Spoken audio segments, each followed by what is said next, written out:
Pengalihan hak milik atas tanah kalau sesuai dengan Undang-Undang Pokok Agraria itu ada beberapa hal tentunya yang membedakan satu dengan yang lainnya. Tapi yang perlu menjadi catatan adalah bahwa pengalihan milik atas tanah itu sebenarnya merupakan sebuah perbuatan hukum yang bertujuan untuk memindahkan hak atas tanah kepada pihak lain untuk selama-lamanya. Nah, kemudian di dalam sebuah ketentuan peraturan pemerintah nomor 24 tahun 97 tentang pendaftaran tanah pada pasal 40 ayat 1 disebutkan bahwa selamat-lambatnya 7 hari kerja sejak tanggal ditandatanganinya akta yang bersangkutan, PPAT itu wajib menyampaikan akta yang dibuatnya berikut dokumen-dokumen yang bersangkutan kepada kantor pertanahan untuk didaftarkan. Nah, kemudian selain itu diikuti juga dengan ketentuan dalam Peraturan Menteri Negara Agraria atau Kepala Badan Pertanahan Nasional nomor 3 tahun 97 tentang ketentuan pelaksanaan Peraturan Pemerintah nomor 24 tahun 97 tentang pendaftaran tanah pada pasal 103 ayat 1. Ayat ini dia menyebutkan bahwa PPAT itu wajib menyampaikan akta PPAT, dokumen-dokumen lainnya yang diperlukan. Kemudian untuk keperluan pendaftaran peralihan hak yang bersangkutan kepada kantor pertahanan selamat-lambatnya 7 hari. Jadi itu ketentuan-ketentuan yang secara umum ketika akan terjadi peralihan hak atas tanah. Nah, tapi ada berbagai jenis peralihan hak atas tanah, misalnya jual beli dan lainnya. Tapi untuk saat ini saya akan fokus kepada peralihan hak milik atas tanah dalam bentuk hibah. Jadi kegiatan peralihan hak milik atas tanah melalui hibah. Nah, sebenarnya peralihan hak milik atas tanah melalui hibah itu sudah ada ketentuannya. Jadi ada notaris yang akan bertugas membuat akta. Kemudian akta notaris ini berupa akta pengikatan hibah sebagai alat pembuktian bahwa telah terjadi peralihan hak milik atas tanah dari pihak pemberi hibah kepada pihak penerima hibah.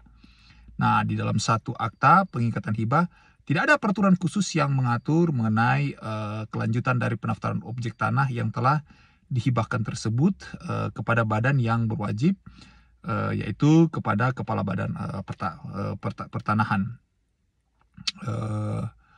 Kemudian jadi di dalam suatu akta pengikatan hibah itu tidak ada peraturan yang khusus yang mengatur mengenai kelanjutan dari pendaftaran objek tanah yang telah dihibahkan tersebut kepada badan yang berwajib atau kepala pertanahan. Nah, pada saat ini saya akan menjelaskan mengenai bagaimana peralihan hak milik atas tanah dalam melalui hibah yang harus dibuat di depan pejabat pembuat akte tanah. Nah, secara umum saya akan menggambarkan. Jadi kalau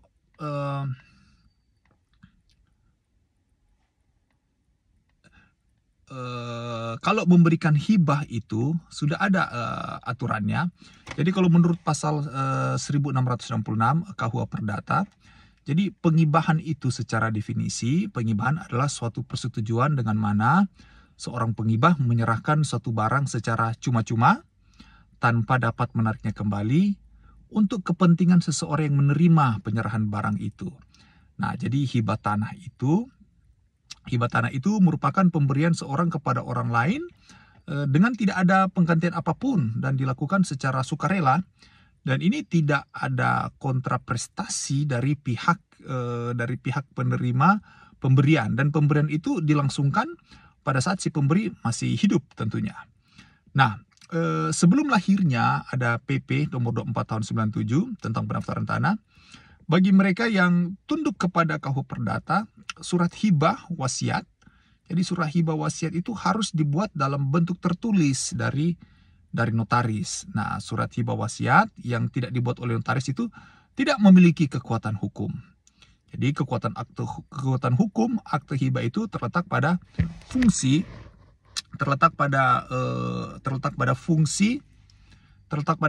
akta autentik itu sendiri, yakni sebagai alat bukti yang sah menurut undang-undang, sehingga hal ini merupakan akibat langsung yang merupakan keharusan dan dari ketentuan perundang-undangan bahwa harus ada akta-akta otentik sebagai alat pembuktian.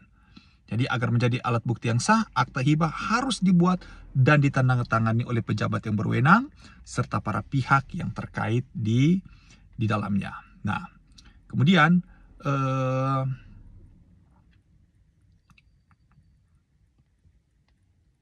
bagaimana akibat hukum dari pengalihan hak atas tanah melalui hibah. Tapi sebelum saya ke situ, saya akan coba membahas sedikit bagaimana mekanisme pengalihan hak atas tanah yang kemudian tentunya akan melalui PPAT atau pejabat pembuat akte tanah. Jadi pengalihan hak atas tanah, khususnya hak milik tanah tersebut, itu dapat terselanggar secara benar, maka seorang PPAT akan membuat pengalihan hak atas tanah harus dipastikan kebenaran mengenai hak atas tanah tersebut. Kemudian mengenai kecakapan, kemudian mengenai kewenangan bertindak dari mereka yang akan mengalihkan atau menerima hak atas tanah tersebut. Nah, sehubungan dengan objek hak atas tanah yang dipindahkan PPAT, maka harus memeriksa kebenaran dari dokumen-dokumen. Misalnya, yang pertama, dokumen yang harus diperiksa adalah mengenai apakah bidang tanah yang sudah terdaftar itu, sudah terdaftar, kemudian hak milik atas satuan rumah susun atau sertifikat yang bersangkutan atau apapun itu. Dalam hari ini sertifikat tidak diserahkan atau sertifikat yang diserahkan tidak sesuai dengan daftar-daftar yang ada di kantor pertahanan. Jadi harus dicek dulu surat-suratnya, dokumennya lengkap atau tidak. Kemudian kalau misalnya tanah tersebut itu belum terdaftar, maka kalau belum terdaftar, surat bukti yang membuktikan hak atas tanah yang lama yang belum dikonversi atau surat keterangan kepala desa kelurahan yang menyatakan bahwa yang bersangkutan itu menguasai tanah tersebut dengan etikat baik dan tidak pernah ada permasalahan yang timbul sehubungan dengan penguasaan tanah tersebut. Nah, itu yang pertama. Kemudian yang kedua, surat keterangan yang menyatakan bahwa bidang tanah yang bersangkutan itu belum bersertifikat dari kantor pertanahan. Jadi atau untuk tanah yang terletak di daerah yang jauh dari kedudukan kantor pertanahan, maka dari pemegang hak yang bersangkutan dan dikuatkan oleh kepala desa, dalam hal surat tersebut tidak dapat diserahkan, maka PPAT atau pejabat pembuat akte tanah itu wajib menolak akta pemindahan hak tanah tersebut, termasuk hak milik atas tanah yang akan diserahkan tersebut. Nah, jadi apabila misalnya pemegang hak itu tidak dapat menyediakan bukti kepemilikan tanahnya berupa bukti tertulis ataupun bukti lain yang dapat dipercaya, maka pembukuan hak dapat dilakukan tidak berdasarkan kepemilikan, akan tetapi berdasarkan bukti penguasaan fisik tanah dengan syarat. Nah, ini yang sering menjadi persoalan. Tanah sudah dikuasai 20 tahun atau lebih berturut-turut, penguasaan dilakukan dengan etikat baik dan secara terbuka, diperkuat dengan kesaksian orang dapat dipercaya, penguasaan tidak dipermasalahkan, tidak dalam keadaan sengketa. Nah, sekarang bagaimana peralihan tanah itu melalui hibah? Nah, ini yang akan menjadi pokok.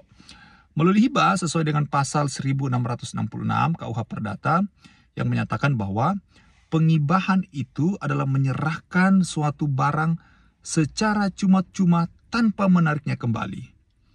Jadi kalau hibah itu tidak hanya diberikan cuma-cuma tanpa menarik kembali, kemudian untuk kepentingan seorang yang menerima barang itu. Jadi undang-undang hanya mengakui pengibahan antara orang-orang yang masih hidup. Jadi kalau sudah mati tidak bisa hibah yang masih hidup. Tetapi kalau di pasal 1688 KUH Perdata menyatakan bahwa suatu penghibahan tidak dapat dicabut dan karena itu tidak dapat pula dibatalkan kecuali ada syarat-syarat untuk dicabut atau dibatalkan. Jika syarat-syarat hibah tidak dipenuhi oleh penerima hibah, jika syarat-syarat hibah tidak atau belum dipenuhi, para pihak yang berkepentingan tinggal memenuhi syarat tersebut atau membatalkannya.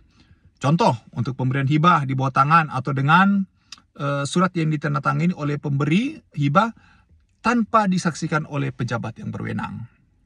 Kemudian, penerima hibah telah bersalah atau membantu kejahatan yang tujuannya membunuh pemberi hibah atau kejahatan lainnya.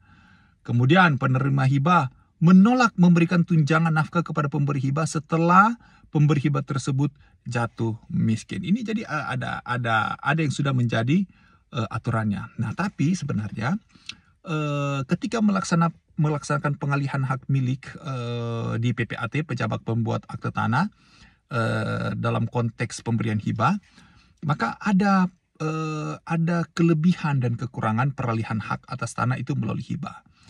Nah, kalau untuk kelebihan peralihan hak atas tanah melalui hibah, ada beberapa. Yang pertama, jadi kelebihannya adalah merupakan pemberian yang cuma-cuma, gratis atau tanpa bayaran. Oleh karena diberikan secara gratis, maka penerima hibah tidak menerima tambahan keuntungan, dan karenanya seharusnya hibah tidak dikenakan pajak. Jadi tidak ada pajak kalau peralihan hak atas tanah itu melalui hibah. Jadi tidak ada pajak. Tapi namun demikian dalam Undang-Undang Perpajakan ditetapkan bahwa yang bebas dari PPh hanyalah untuk hibah dari orang tua ke anak dan dari anak ke orang tua. Jadi kalau pemberian hibah tersebut dilakukan antara saudara kandung, itu tetap dikenakan PPh seperti halnya jual beli biasa. Kemudian keuntungan yang kedua adalah pemberian hibah itu bersifat final dan tidak dapat ditarik kembali. Ini sesuai dengan pasal 1666 KUH Perdata. Jadi kalau sekali sudah dijalankan maka tidak dapat ditarik kembali. Kemudian yang dapat dihibahkan adalah barang yang bergerak dan barang yang tidak bergerak. Yang dimaksud dengan barang bergerak adalah misalnya saham, obligasi, deposito, dan hak atas pemungutan sewa. Sedangkan yang dimaksud dengan barang yang tidak bergerak adalah misalnya tanah, rumah, kapal, dan beratnya lebih daripada 20 ton dan sebagainya. Tapi ada kekurangan sehubungan dengan peralihan hak atas tanah melalui hibah. Kekurangannya itu apa? Yang pertama, hibah yang dilakukan antara suami istri, kecuali sebelumnya sudah dibuat perjanjian pranikah mengenai pemisahan harta dalam pernikahan. Nah, ini ada dalam pasal 1678 KUH Perdata. Kemudian kekurangan yang berikut sehubungan dengan peralihan hak atas tanah melalui hibah. Hibah dengan suatu perjanjian bahwa pemberi hibah tetap berhak untuk sewaktu-waktu menjual sendiri barang yang dihibahkannya. Nah, sanksinya adalah hibah tersebut batal demi hukum di pasal 1668 KUH Perdata. Kemudian yang berikut, jika dalam akta hibah dinyatakan bahwa dengan menerima hibah tersebut, penerima hibah juga berkewajiban melunasi hutang-hutang selain dari memang yang sudah dinyatakan dalam akta hibah tersebut. Nah, ini yang menjadi kekurangannya. Kemudian yang terakhir, kekurangan peralihan hak melalui hibah, yaitu pengalihan hak atas tanah melalui hibah, yaitu pemberian hibah dalam surat di bawah tangan. Ini yang menjadi hal-hal yang merupakan kekurangan.